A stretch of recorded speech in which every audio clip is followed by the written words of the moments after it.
y'all, it's your girl Vla'Jada G, and I'm back at it again with another YouTube video. Last YouTube video, I did a story time about my childhood molestation, and it got 4,000 views, and I still have 800 and something subscribers. Please subscribe to my YouTube channel. I tell my stories to help people, but I do want subscribers too to get me where I need to be at in my goal. This year I want to reach at least 1,000 subscribers, and I'm gonna push out more content and more of my music and things. So let's get into the video. Unknown things about foster care. Okay, these are based off my experiences of when I was in foster care. So let's get into it. First topic I want to talk about is separation. So I had to go to foster care. We had got separated. So they separate based off age, gender. The boys went together and the girls went together in two different households. So if you have two or more children in the household, you do get separated. Also, if there's any infants, they will try to adopt them. So the next topic is going to be no privacy. So when I was in foster care, like I didn't have privacy at all. My sisters didn't have privacy at all, and of course, because we was children, y'all would say, "Oh, why you need privacy? We're so young." But privacy, as in when you talking to your family members or any friends that you met at school or anything. Like with me, my foster parent, I always wanted to put it on speaker. I always wanted to get in our, you know, conversations, even if it was supposed to be private, sit until the conversation ended. Or until they felt like, or she felt like it was time for it to end. So, and you also have to share rooms with like strangers, obviously, because if it's other children in the house, you have to share rooms with them. And also with the privacy thing, like me and my sister, we shared a room together, but we wasn't allowed to talk, play, or sleep with the door closed. So little to no privacy. Little to no privacy. Okay, the next topic is going to be abuse. Yes, abuse. Abuse happens in foster care too, guys. You can be going through things and then think you speaking up about it, you go to foster care and everything will be good, great. But abuse happens in foster care. Okay, and when I say abuse, like I've been in foster care multiple times and abused by two two boys, and I also was like mentally abused, physically abused in foster care. I got raped in foster care. He took my virginity, gave me something I have to live with for the rest of my life, a disease. Yes, yes. And I'm gonna do a story time on that the next time I get back on here.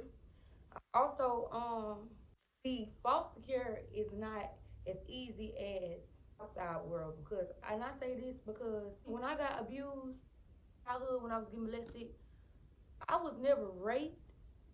I was fingered. I was molested. Two different things. But when I came out, and shared my story, they we got taken.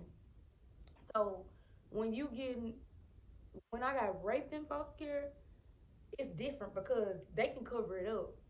They can cover it up and nothing can happen. Like I spoke out to caseworkers about it, and just because I was up in age or almost close up to age, they'll be like, "Oh, you're gonna be this age soon. You're gonna be that age soon. You could deal with it, or you're gonna be out of the system soon."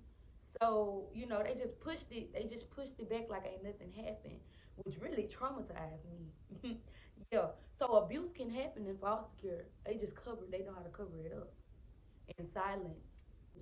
Like cover things up, act like nothing happens. You really, if you're in the system and anything happens, they can avoid it, or just brush it off, or they can hide it. So yes, and it was very draining. It was very draining. Very. Next topic that I want to talk about is Favoritism. Now, when I was, I think one of the first times I ever went to foster care, it was me and my sister because we got separated from our brothers. And this particular foster parent took a liking towards me and not my baby sister. So I could sit in the front seat, and sometimes she'll buy me snacks, and she didn't buy my sister anything, or let me eat certain stuff in front of her. And she always thought my sister was like disrespectful and things. So she treated her totally different. And it was like to the point where I realized it, my sister realized it, the people around her realized it but never said anything because it was like the other children.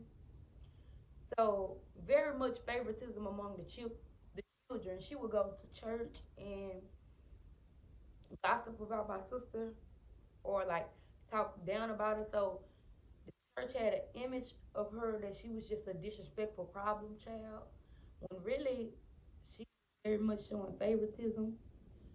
So yes, favoritism. The next topic I want to bring up, monetary gain. Before I get into any more topics, if y'all haven't pressed the subscribe button yet, please press the subscription button and hit the notification bell, please. So I'm gonna wait. Okay, let's get back to it. So monetary gain.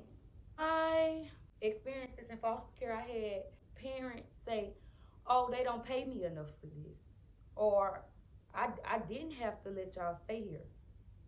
When they get mad or frustrated or say, "Oh, when the DCF checks come, I'm gonna spend what I want to give y'all, and I'm gonna pocket the rest." So, like for example, one time I was in foster care, I was the only child there, and the it was around Christmas, and the Salvation Army came with like up to $500 worth of Christmas gifts for me, and she got upset with me and gave all my gifts to her children. So that Christmas, I didn't get anything, and it was just like I just feel like she just wanted something to say to me or wanted something to, get mad at me for so she can take that away, because it was no reason that a person can be that upset.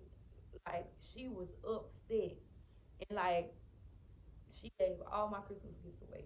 That hurt my soul. That really hurt my feelings. So yeah, monetary gain. If y'all haven't pressed the subscribe button yet, please press the subscription button and hit the notification bell. Okay, so when I say neglect, I mean, for example, one day my sister had got hungry. At the time, my foster mother would put locks on her refrigerator and her deep freezers.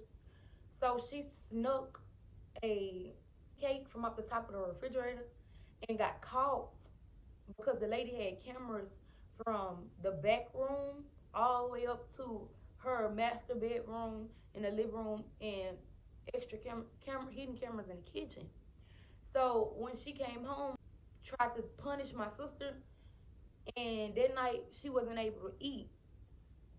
Of course, me eat because I was her favorite, but I had got into it with her because that day, because if my sister didn't eat, I wasn't finna eat, and I made it known. And all the times I would see things like I would try to like ignore it, even if it bothered me, I would try to like ignore it. Like if she give me snacks and stuff, and I see my sister like kind of sad, I wouldn't eat it in front of her. At times, I would save it and tell her I ate it and come back and split it with her in the room or something, and we'll be eating. But I just felt kind of bad for my sister because, okay, my sister is very outspoken. She's a very outspoken young lady. And when she feels some type of way, she boasts her opinion about it very loudly. See, me, I'm different. I can be outspoken, but when I get bothered, I shut down. I hide everything inside at times. But I feel like you have to come to me and address it to me and ask me what's wrong for me to just spaz out, address myself. So at that time, anyways. because I was going through a lot. And I feel like times got better and then it got worse because things got better in my life where wasn't any molestation going on, but when I the difference, you don't get no justice there if they do anything, if anything like that happen within the system because they hide it well. So yeah, neglect. You haven't hit the subscription button yet. What is you waiting for? Hit that button. Okay, so the next topic I'm going to talk about is the last topic is blackmail. Yes, you heard me. Blackmail. Foster care at the time, point in time in my life, I was in like high school when I was getting sexually abused. It was like it was a hood thing. Like for instance, I was a part of a hood that the people inside the household didn't like, or my background or my family was from the area. You know what I'm saying? And they didn't like it, and I guess it was gang related. So they would like the lady's son would put me in boxing gloves and beat me because I, I wasn't from the same hood or area he was from, or he didn't like my people, my background. They was Muslims and stuff, and I was a Christian, and they tried to change my whole way of eating and things. And I past traumas with my biological family. They'll throw in my face, and they would let me use their phones. And in this household, the mother didn't want me to use phones, nothing. If it's not YouTube or television, I couldn't use it. So I would, they would sneak and let me use their phones. And at first I thought, oh, you know, I guess they'll be nice or they'll try to make it up from beating me like they did and say, here go my phone. But everything free isn't good or good isn't free or it all comes with something because they would say, do this sexual favor for me or I'm going to tell that you use my phone and you're going to get shipped out of state away from your siblings. So at the time, I wasn't living with my siblings, but we still met up at the state building like twice a week, 3 times a week, and we seen each other then. And I already felt like, you know, it was kind of my fault, which it was my fault that we got split up, but everything happens for a reason, and I was speaking up about it. So I was kind of like, I already got my family split up because I spoke up about my childhood molestation, but I didn't know that this was gonna happen and we get split up. You know what I'm saying? So I did it. I did it. Once every week, they'll blackmail me about it, and I did it. Anything they told me to do, I did it. Cause guess what? I'm not gonna get split up away from out of state, away from my siblings. No, no way. Can't do it. And I was the oldest as well. I cannot do it. I can't do it. So whatever they asked me, I did it. And at that time, I started to lose myself because I wasn't sexually active at all. I was a virgin. And when they asked me to do these things for them, it felt kind of weird. I felt disgusted and things. So every week or once a while came to twice a week, and it turned to sneaking in my room every night. And I had to tell them I was getting fed up. And then living in the household more and more as the days went by, and I lived with those certain people. They had a younger sister, about 11, 12 in the household, and she was telling me how they were on blood was on her or doing these sexual things to her, but she looked up to me like a big sister because she was like, oh well, now you know what I'm saying, now you hear they don't do it to me anymore. But what she didn't know is I was protecting her, and I was was trying to save myself as well from not getting shipped out of state. At least that's what I believe. At that point in time, you could tell me everything, anything, and I would believe it, especially when it came down to my siblings and me having contact with them because I'm already out of the household with them. So, yeah, when I tell you I was drained, like I was losing weight, my hair was falling, I was as skinny as I ever been, very, very pale, just cried a lot. I went mute. I went mute like for a long time. I got beat on because I feel like I feel like the boys liked it me, but they didn't know how to express it. I don't know. That's not if that sound like an excuse to y'all, then I'm not trying to take up for them, but I feel like they was hurt as well. Um, but I forgive them, and I know to this day they follow me, and one of them tried to reach out to me. I never got justice for one of them, but one of them ended up going to jail because they ended up posting something they blackmailed me into doing. Well, he blackmailed me into doing something, and he recorded it and he posted me. And at the time, my mom got me back, and bruises was all over me. I used to cover up bruises. Um, I was to the point where I was started getting very rebellious against the mother, and she slammed me into the wall. I had a hole in the wall. I was threatening to get jumped there, like by the family. They tried to silence me, but one thing about it is when I'm getting done wrong, I speak up about it. People tend not to like that because I can be mute for so long or going through stuff for so long, but the whole time in my head, I think about it. I plan it. How am I going to get out of this? How am I going to escape from this? Who's going to protect me? Let's jot this down in my head. How I'm going to get out of this situation without getting killed? You know, how am I going to live to tell another day? And at the time, I didn't. I knew about God, but I didn't run to Him. Like I didn't know how to pray or what to say, but I knew how to play it right without getting beat too bad, or play my cards right with just I don't know. I was just accepting it at the time. I felt hurt, lost from those blackmailing times when I was trying to protect the little girl, and my self as well.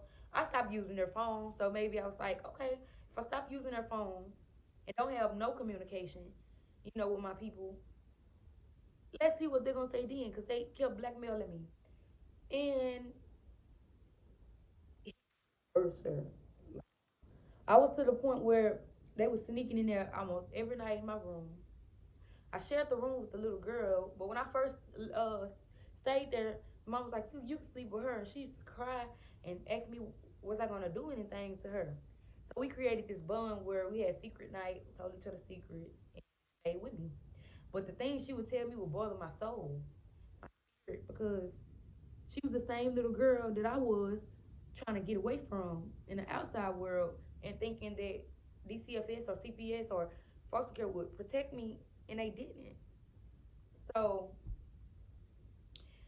um, I protected her with all my might, with all I had, with everything in me. We had a close bond. We were very close. All contact with her when her brother ended up going to jail. Both her brothers were doing it to her and her older sister too, as well. And I was just like, it was kind of sick. It was just kind of sick. So I was really her safe place. I told her that I wasn't gonna do nothing with her, wasn't gonna blackmail her, wasn't gonna do anything. But it was kind of sick to me because how can your biological sibling do such a thing to you? And it's your siblings, but I guess I don't know.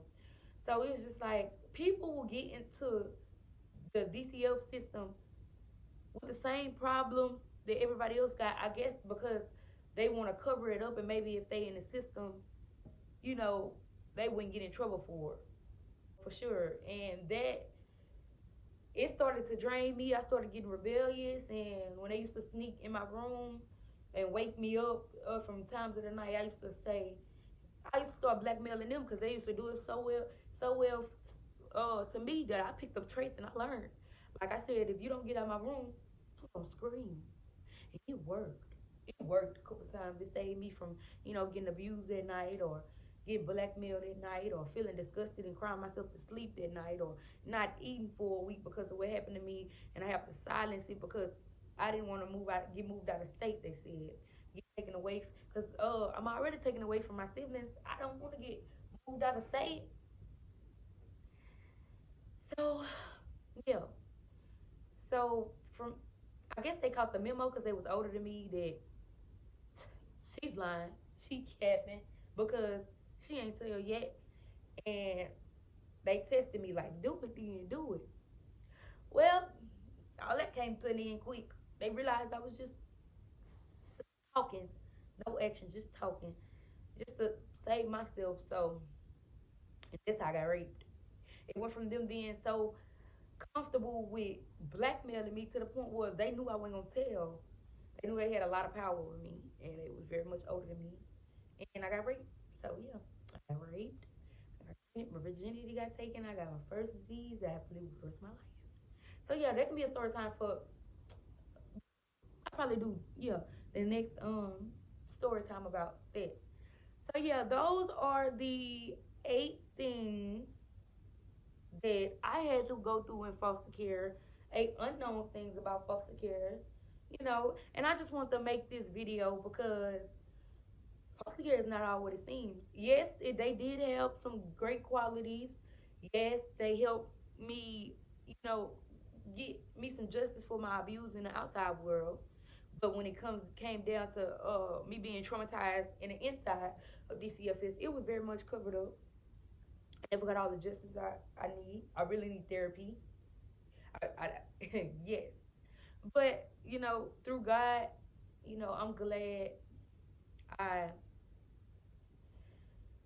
found the peace. I found forgiveness through God. Through God, I just found a happiness. Like, I'm so happy, y'all. I'm so happy. Y'all, I just got out of prison.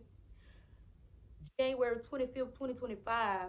I've been incarcerated 14 months. Y'all, when I found God, I found the love of my life. Nothing or no one can give me the joy and the happiness and the peace that I have found in God, y'all. For real. I have learned how to forgive. I forgive each and every last one of them. I forgive the man who abused me. I forgive my mom.